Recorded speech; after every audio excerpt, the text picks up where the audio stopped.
Glória a Deus, glória a Jesus. Meus amados irmãos, eu os cumprimento com a paz do Senhor. Amém. Que alegria poder, uma vez mais, estarmos reunidos, adorando ao nosso grande e poderoso Deus. Quero louvar a Deus pela vida do nosso querido pastor Carlos Roberto, que está internado, mas cremos que logo estará em casa, restaurado para a glória de Deus. Estamos orando por ele. Deixar aqui o nosso abraço a ele, irmã Sara, também o pastor Vitor. Pastor, muito obrigado, Deus continue abençoando a todo o ministério, todos os servos de Deus. Deus abençoe ao pastor Will, que saiu, né? Saidinha. Também sua esposa, irmã Débora, tem sido bênção nas nossas vidas. Deus abençoe. E louvar a Deus pela minha esposa, que me dá a alegria de estar também conosco. Meus amados, livro dos Juízes, livro dos Juízes de Israel. Juízes, capítulo de número 6 e o versículo de número 11. Juízes, capítulo de número 6 e o versículo de número 11. Um anjo fala com Gideão. Então o anjo do Senhor veio e assentou-se debaixo do carvalho que está em Ofra, que pertencia a Joás, a Biesitra. E Gideão, seu filho, estava malhando trigo no lagar para o salvar dos midianitas. Então, Juízes, capítulo 6, o versículo 11. Versículo de número 14, então, versículo de número 12. Então o anjo do Senhor lhe apareceu e lhe disse: o Senhor é contigo, varão valoroso. Mas Gideão lhe respondeu: ai, Senhor meu, se o Senhor é conosco, porque tudo isto nos sobreveio? E que é feito de todas as tuas maravilhas que nossos pais nos contaram, dizendo: não nos fez o Senhor subir do Egito? Porém agora o Senhor nos desamparou e nos deu nas mãos dos midianitas. Então o Senhor olhou para ele e disse: vai nesta tua força, e livrarás a Israel das mãos dos midianitas. Porventura não te enviei eu? E ele lhe disse: ai, Senhor meu, com que livrarei a Israel? Eis que a minha família é a mais pobre em Manassés, e eu, menor na casa de meu pai. E o Senhor lhe disse: porquanto eu hei de ser contigo, tu ferirás os midianitas, como se fossem um só homem. Pai, nós te louvamos pela tua palavra e pedimos que o teu Santo Espírito continue falando conosco. Dá-nos a tua graça, em nome de Jesus. Amém. Meus amados, Juízes, no capítulo de número 6, inicia dizendo que Israel voltou a fazer o que era mal aos olhos do Senhor. Por esta razão, Deus entregou Israel nas mãos dos midianitas por 7 anos. Quando Israel se viu em aperto nas mãos dos midianitas, a Bíblia diz que começaram a cavar nos altos e nas montanhas para se livrar dos midianitas e para que estes não roubassem as suas hortaliças. Quando olhamos para o texto sagrado, a gente percebe que em nenhum momento foi desejo de Deus, vontade de Deus, entregar Israel nas mãos dos midianitas. E talvez alguém diga: pastor, por quanto tempo Israel deveria ficar nas mãos dos midianitas? Por tempo algum, por nenhum tempo. A verdade é que quando Israel peca, ao invés de reconhecer o seu pecado e se voltar para Deus, a Bíblia diz que Israel tenta resolver à sua maneira o problema que eles mesmos haviam arrumado. Isso aqui é um fruto de uma herança adâmica. Quando Adão peca, Adão também tentou resolver do seu jeito, fazendo para si aventais de folha de figueira. É humano.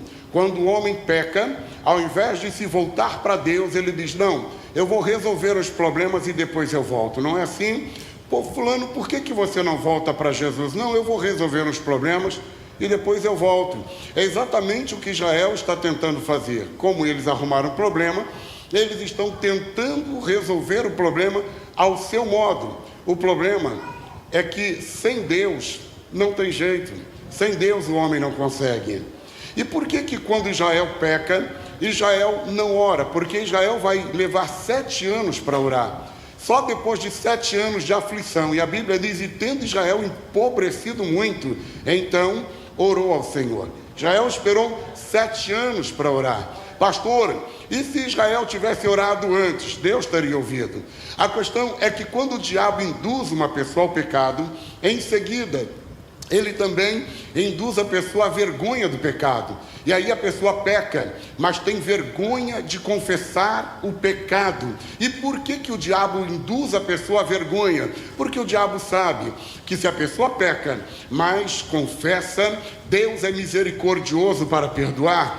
A Bíblia diz que quem confessa e deixa, alcança misericórdia. A Bíblia diz que a sua ira dura só um momento. Quando Davi reconheceu o seu pecado, Natan disse, o Senhor já lhe perdoou. Então, quando nós reconhecemos os pecados, Deus é justo para perdoar. Até porque em Crônicas está escrito, se o meu povo que se chama pelo meu nome, se humilhar e orar, e se arrepender dos seus maus caminhos, eu me voltarei para ele, perdoarei seus pecados e sararei a sua terra. Então, misericordioso é Deus. E a Bíblia diz que as misericórdias do Senhor são as causas de não sermos consumidos. Então, quando uma pessoa se arrepende, Deus estende o seu perdão e a sua misericórdia. O problema é que Israel demora 7 anos, e nesses 7 anos Israel é afligido pelos midianitas. No capítulo 6, no versículo de número 11, a Bíblia diz que Gideão está malhando trigo no lagar. E aqui eu quero iniciar o pensamento que o Senhor colocou no meu coração e transmiti-lo à igreja. Israel está sofrendo e Gideão está malhando trigo no lagar. Você sabe que lagar não é lugar de malhar trigo. Então o que Gideão está fazendo? Ele está improvisando.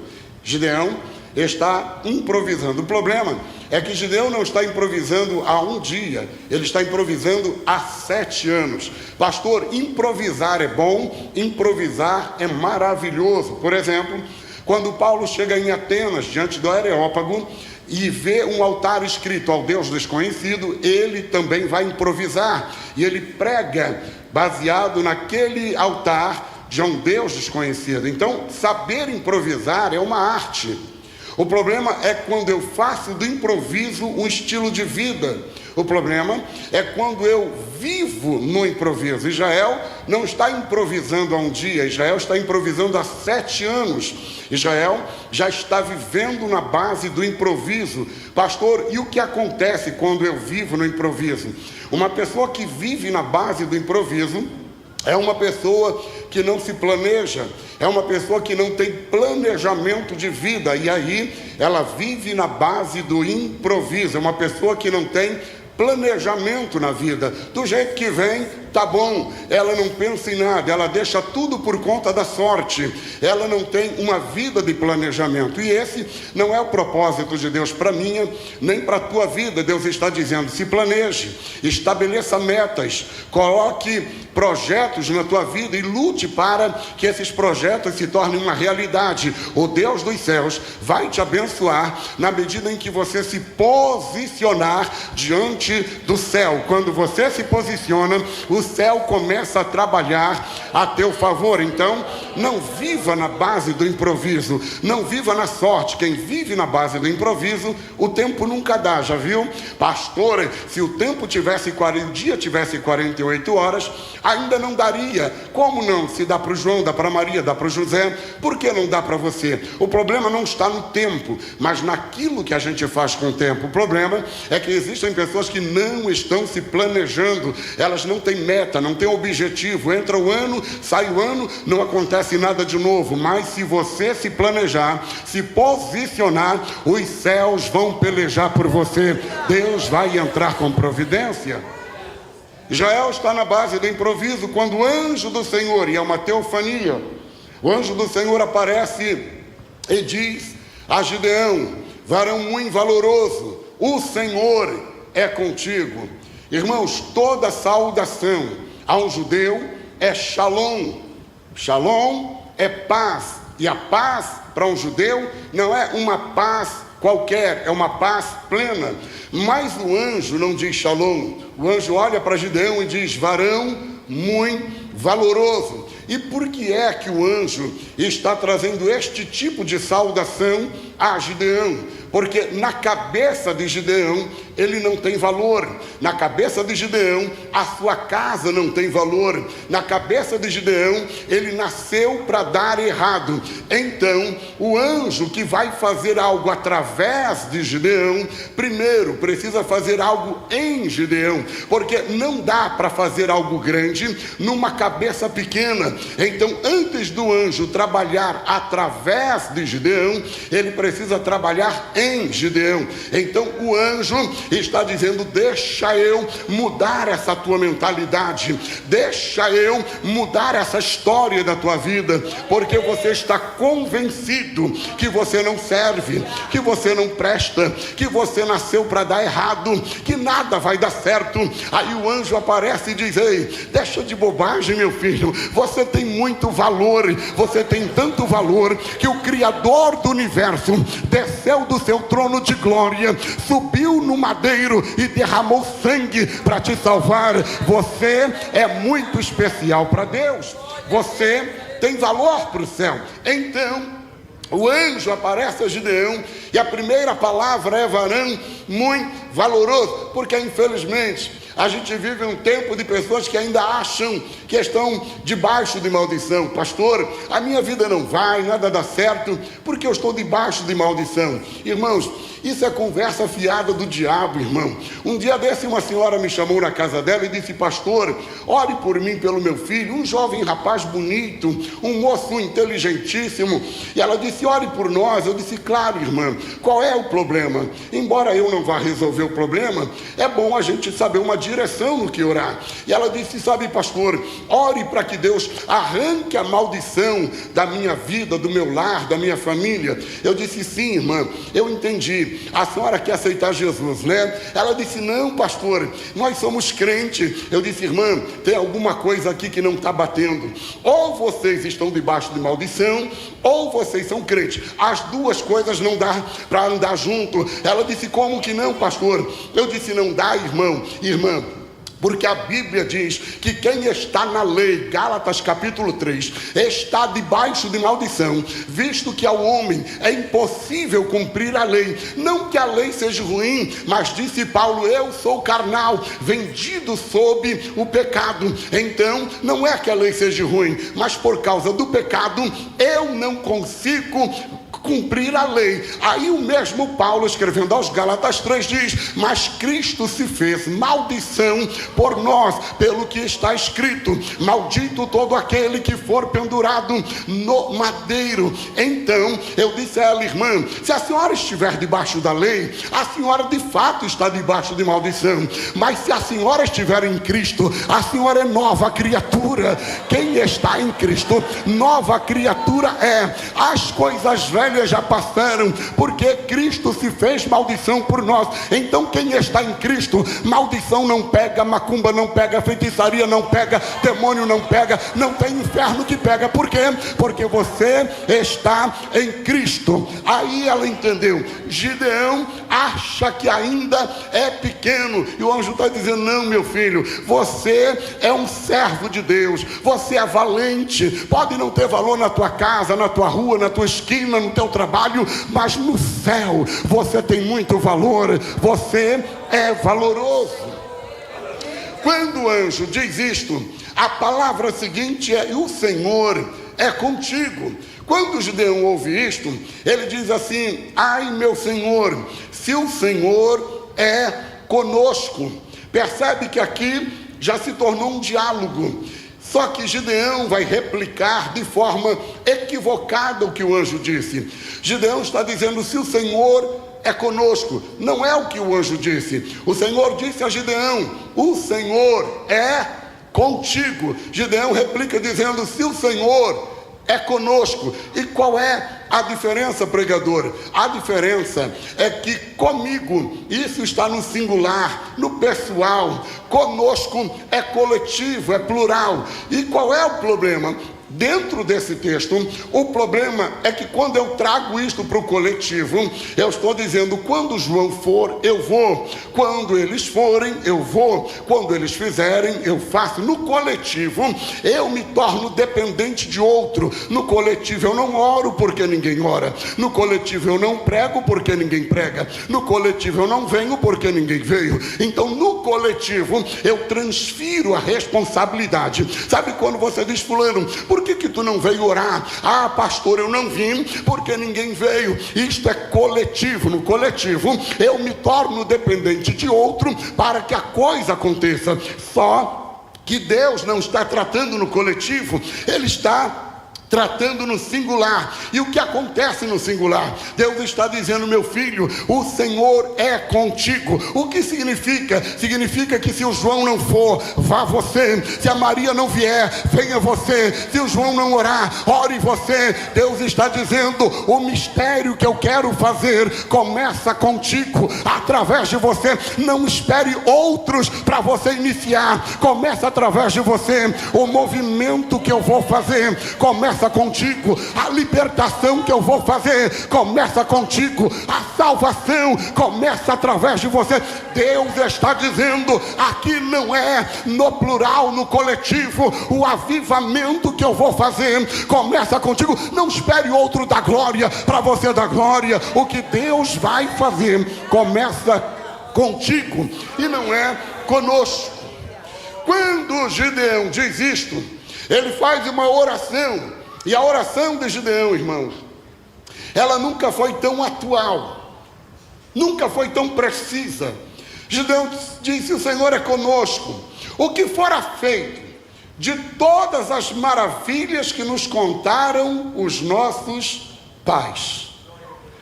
Essa é a oração que nós tínhamos que fazer hoje. Essa é a oração desta geração, pelo menos deveria ser. Gideão olha para Deus e diz, sabe, Senhor, eu cresci ouvindo falar de um Deus de maravilhas. Eu cresci ouvindo falar de um Deus que entrou no Egito e colocou o Egito de joelho. Eu cresci ouvindo falar de um Deus que entrou no Egito, arrancou o povo de Israel de lá e abriu um mar para eles atravessar a pés enxuto. Eu ouvi falar de um Deus de maravilha. Aí ele pergunta, o que foram feitas das tuas maravilhas que nos contaram nossos pais? Gideão está dizendo, eu ouvi falar de um Deus grande. A pergunta é, acabaram-se as tuas maravilhas? Não tem mais milagre? O Senhor não opera mais? Porque o Deus que o meu pai me falou é um Deus de grandeza. Eu ouvi falar das tuas maravilhas. O detalhe é que eu não quero viver das experiências dos meus pais. Eu não quero viver apenas de ouvir falar. Eu quero ver as tuas maravilhas. Eu quero viver os teus milagres. Se o Senhor ainda faz milagre, onde estão as tuas maravilhas? Gideão está dizendo, eu não quero viver das experiências passadas. Eu não quero viver das experiências dos meus pais. Eu não quero viver um evangelho de teoria. Eu quero viver um evangelho de prática. Acabaram as tuas maravilhas. O Senhor ainda opera milagre. Essa devia ser a nossa oração, porque nós crescemos ouvindo falar de um Deus que levantava paralítico, de um Deus que no hino da harpa batizava com o Espírito Santo. Crescemos ouvindo falar de um Deus que curava mudo, surdo. Ouvimos falar de um Deus que libertava e quebrava cadeias. A pergunta é, onde estão, Senhor, as tuas maravilhas? Eu não quero viver um evangelho de teoria. Eu quero viver um evangelho de poder, um evangelho de graça, um evangelho de glória, um evangelho de unção. Se Deus ainda faz milagre, eu quero viver. Tem mais alguém que concorda? Eu quero viver os teus milagres, ó Deus. Eu preciso viver as tuas maravilhas. Deus está perguntando, cadê?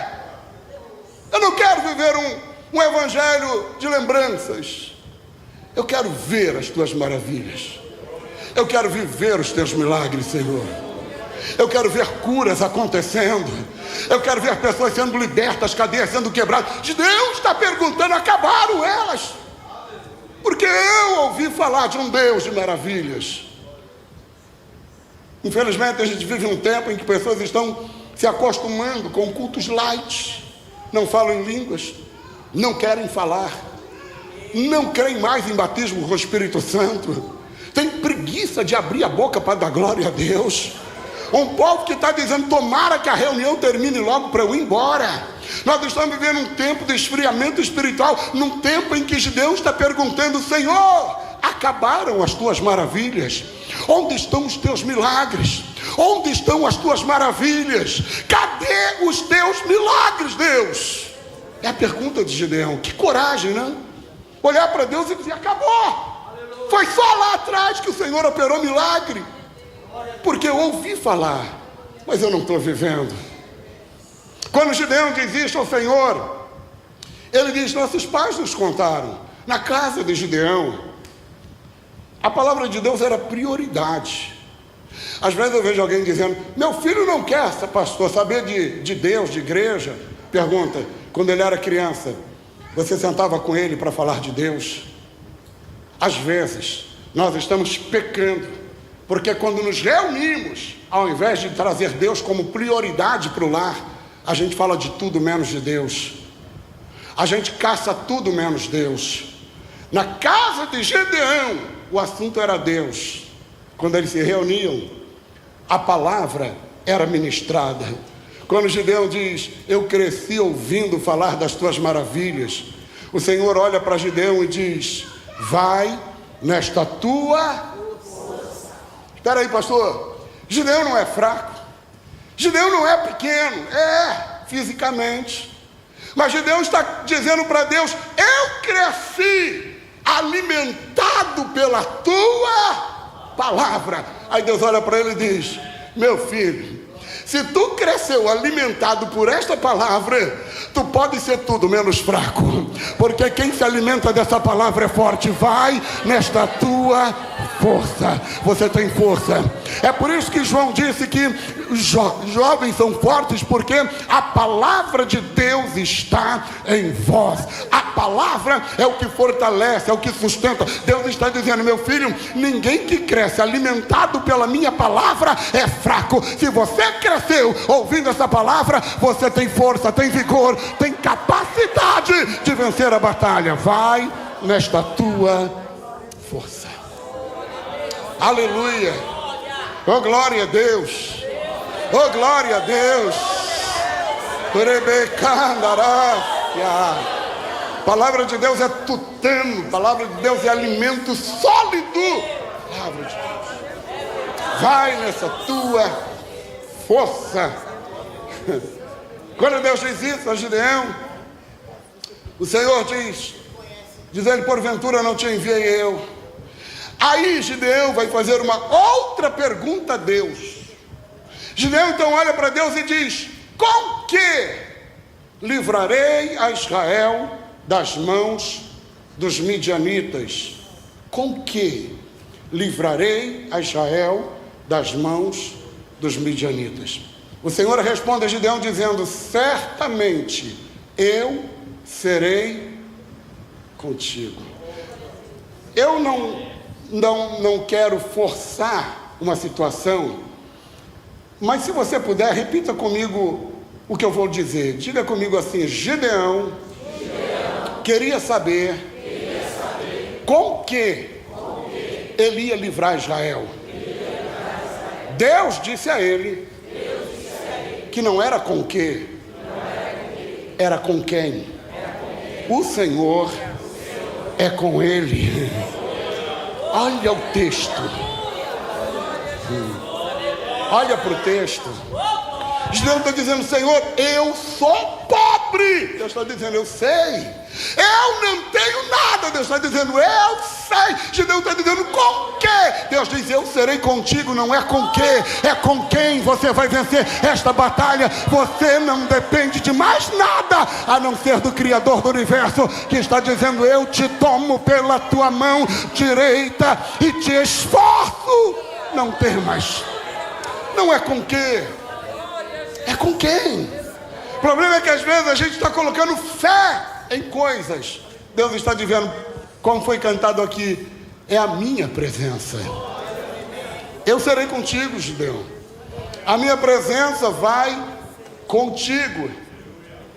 Irmãos, o maior problema de Israel não é a presença dos midianitas. Não é. Pastor, mas a Bíblia diz que é. Não diz. O maior problema de Israel não é a presença dos midianitas. Então o que é, pastor? É a ausência de Deus. Porque quando Israel peca, Deus se afasta. E os midianitas sempre estiveram ali. O detalhe é que Deus também. E quando Deus está no lugar, onde é que está o inimigo, pastor? Ao redor. Mas quando Deus sai, o inimigo vem ao redor. Não é a presença dos midianitas, é a ausência de Deus. É que Deus se afastou e o inimigo veio. E quando Deus não está presente, o menor dos problemas te abate. Quando Deus não está presente, a menor das situações te aflige. Mas quando Deus está no arraial, quando Deus está presente, oh glória. Deixa eu lhe mostrar na Bíblia que isto é uma realidade. Jesus um dia olhou para os discípulos e disse, entrem no barco e passem para o outro lado do rio. A Bíblia diz que Jesus subiu ao monte para orar. Os discípulos entraram no barco e foram. No meio da vigília, a Bíblia diz que os discípulos estavam quase morrendo. O vento e o mar sopravam forte. Imagina o mar batendo no peito e dizendo, estão sozinhos, né? Da outra vez ele estava no barco dormindo, mas estava. E vocês me envergonharam. Cadê o mestre? Não veio? Vou mostrar para vocês quem manda agora aqui. E o mar ficou bravo, violento. E quando eles estavam quase perecendo, no meio da madrugada, ele vem. Jesus, sendo Deus, ele poderia só aparecer dentro do barco. Podia, apareceu. Ele é Deus. Sendo Deus, ele poderia vir voando. Ele é Deus. Mas ele não veio. Ele veio andando. Em cima de quem? Em cima do brabo. O mar batia no peito e dizia, quem manda aqui sou eu. Aí Jesus vem pisando nele e dizendo, você manda quando eu não estou. Você manda quando eu não estou. Porque quando eu estou, você é tapete para eu passar. Você é tapete para eu andar. Você só manda na minha ausência. Na minha presença você não manda. Sabe qual é a diferença? É que quando Deus está, o inimigo cala a boca e você é vencedor. É por isso que sem a presença dele, a igreja perece. Mas se a presença do Senhor estiver conosco, a vitória é grande.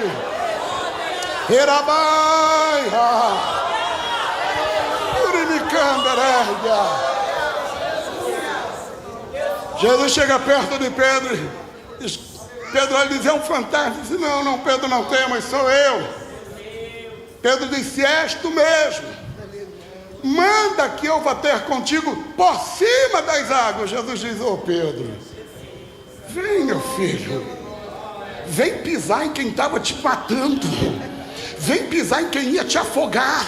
Sem a minha presença você morre, mas com a minha presença eu te revisto de autoridade para você pisar em quem queria te matar. Vem Pedro, caminha comigo, Pedro, anda. É a presença de Jesus. Está dizendo: ei, Gideão, não é com quem você vai vencer esta batalha, é com quem. É por isso que o salmista, no Salmo de número 20, ele disse: uns confiam em carros, outros em cavalos, mas nós faremos menção do nome do Senhor nosso Deus. Uns em curva se caem, mas nós nos levantamos e estamos de pé. Oh, querido, levanta a tua mão, porque há uma presença de Deus. Alabadecama.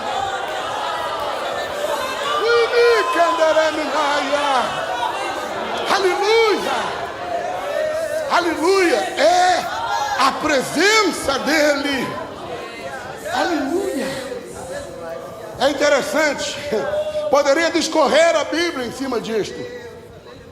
É interessante que quando Jesus chega diante do sepulcro de Lázaro, Marta olha para ele e diz: Senhor, se tu estivesses aqui, Lázaro, meu irmão, não teria morrido. O que Marta está dizendo? Marta está dizendo: a morte aproveitou a tua ausência.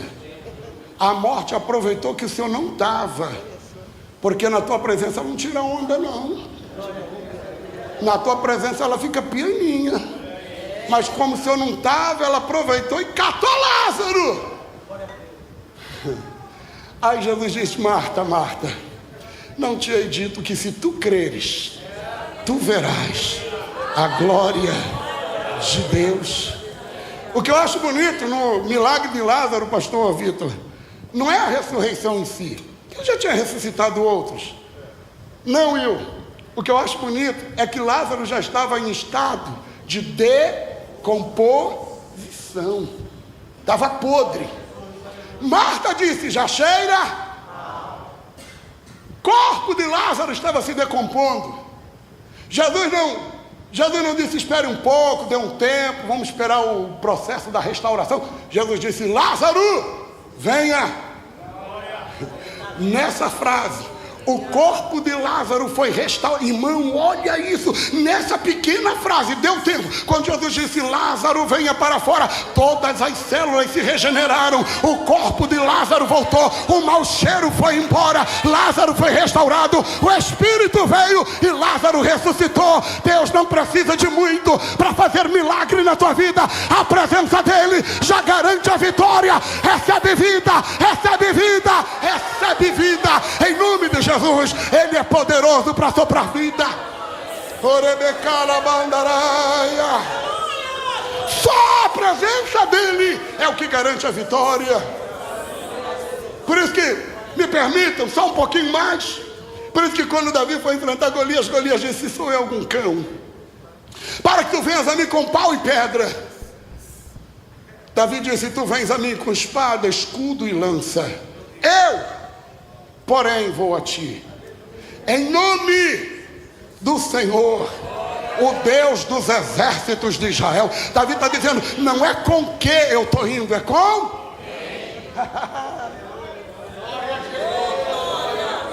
por isso que o salmista diz: se não fora o Senhor que esteve ao nosso.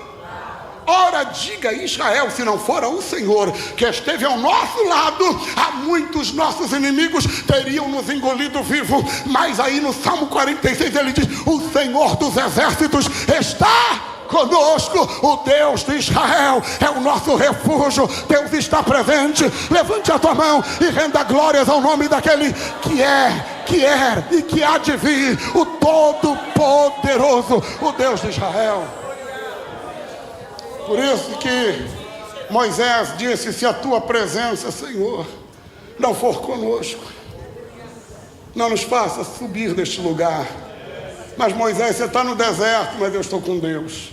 É melhor estar no deserto e com Deus do que na terra prometida sem Ele. Estamos com Ele. Por isso que Davi, em oração, disse, eu vou parafrasear: Senhor, quer tirar alguma coisa? Tira o reino, tira a coroa, tira o cetro, tira o trono, só não retires de mim o teu espírito, e nem me lances fora da tua presença. Eu vivo sem trono, sem reino, sem cetro, mas eu não vivo sem a tua presença. Oh, glória a Deus. Termino de verdade. Em menos de 5 minutos a gente está de pé e eu prometo que não passo. Gideão olha para Deus e diz: com que livrarei Israel das mãos dos midianitas? A minha família é a mais pobre em Manassés, e eu, o menor na casa dos meus pais. Deus aparece a Gideão e diz assim: eu vou começar uma coisa aqui que vai mudar a história de Israel. Eu vou fazer algo tão grande que vai perdurar para a eternidade. Aí Deus olha para Gideão e diz assim: você é o homem. Aí olha o que Gideão diz para Deus: Senhor, a minha família é a mais pobre. Não é que a minha família é uma das mais pobres. A minha família não é uma das mais pobres. A minha família é a. Não tem gente mais miserável aqui do que a gente, não.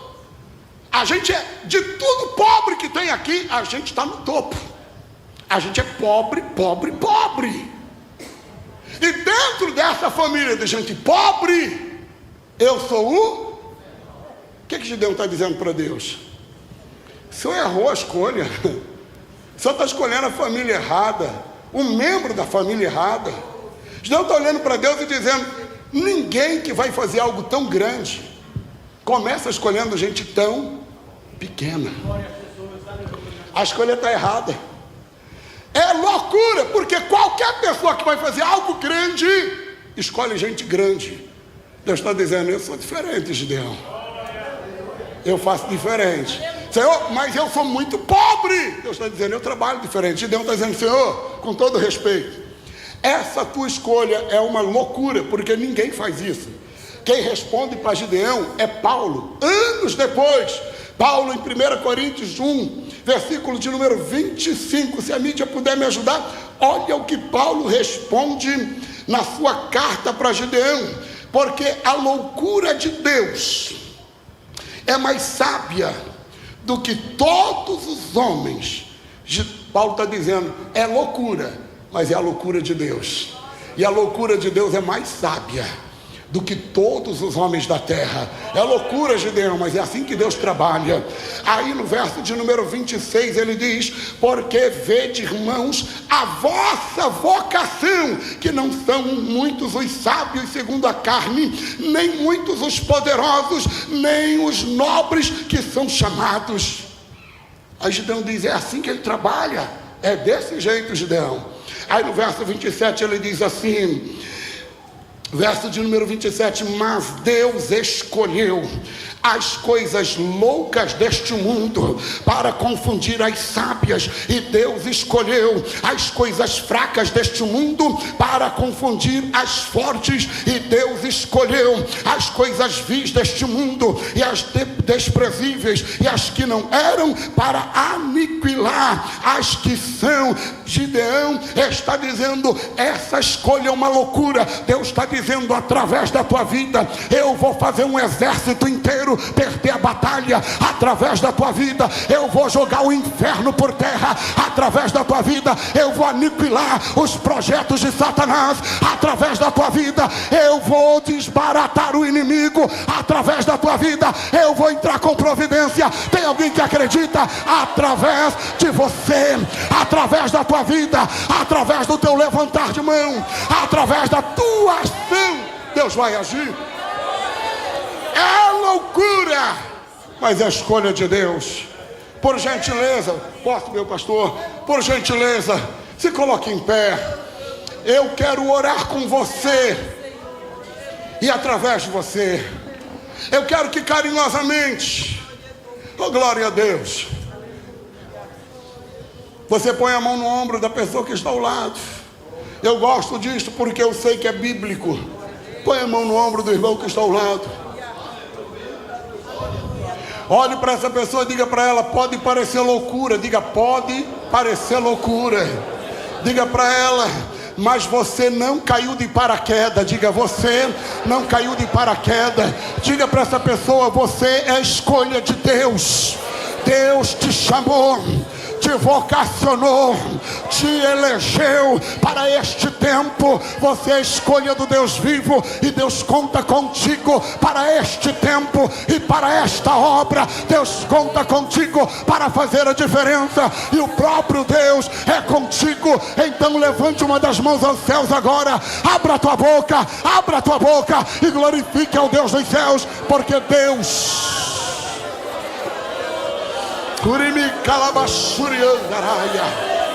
ó Deus Todo-Poderoso, Deus grande e misericordioso, quem sabe hoje alguém entrou aqui fraco, desanimado, achando que não serve. Meu Deus, renova agora, fortalece agora, dá vida agora, dá vitória agora, enche de força agora.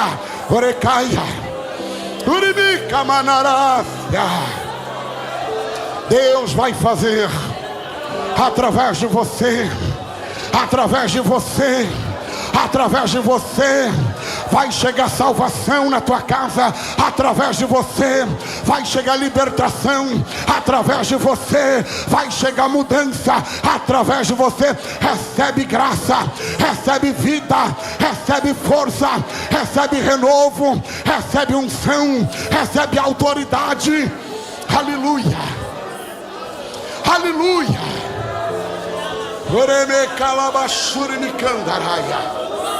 Seja tocado pelo Todo-Poderoso, seja renovado por Deus. Aleluia, aleluia, aleluia, aleluia. Antes de você tomar o assento, por gentileza, olhe aí para esse crente do teu lado e diga: Deus vai fazer algo grande. Diga, e vai começar. Diga, vai começar com você. Diga, vai começar com você. Vai começar com você. Você vai incomodar o inferno. Você vai incomodar o inferno. Deus vai começar algo grande, e vai começar através de você, que se achava tão pequeno, que se achava tão insignificante. Deus vai fazer algo extraordinário, e vai começar contigo. Deus vai começar contigo. Se você puder dar um abraço aí em alguém, diga para ele: seja forte e corajoso, porque Deus conta contigo. Aleluia. Você vai vencer esta batalha, porque Deus é contigo. Oh, aleluia.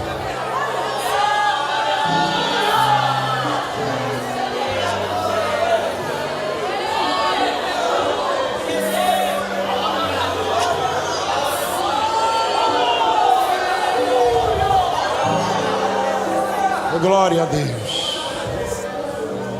Antes de retornar o trabalho ao pastor Vitor, eu preciso perguntar: